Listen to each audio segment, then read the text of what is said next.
ये जानू न हुई मुलाकात हो, चले लागल हमर शादी के बात हो, सभे जान गइल। सुनो ये जानू न हुई मुलाकात हो, चले लागल हमर शादी के बात हो। अब मनवा के अपना मना लनु हो, जौन भइल भिले तू भूला जानू हो, अपना मनवा के तू मना लनु हो। जौन भइल भिले तू भूला जानू हो, अपना मनवा के तू मना लनु हो।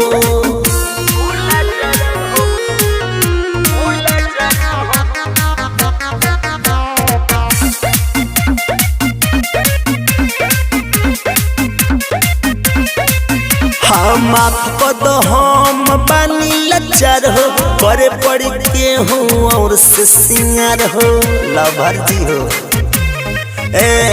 माफ कर दो हम बानी लाचार हो, करे पड़ी के हूँ और से सिंगार हो।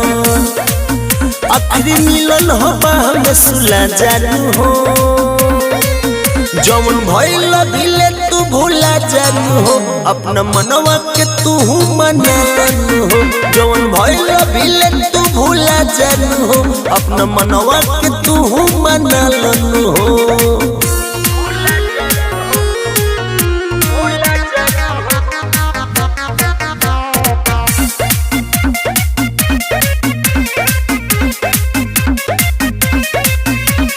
दिल के बात अनिल कैसे बताई, मुन्ना दिलीप हम कहीं न बेवफाई।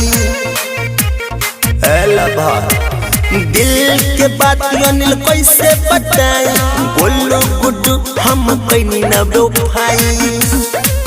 हमरे अखिया पर झुलुहा झूला जानू हो, जौन भइल भिले तू भूला जानू हो, अपना मनवा के तू मना लनु हो। जौन भइल भिले तू भूला जानू हो, अपना मनवा के तू मना लनु हो।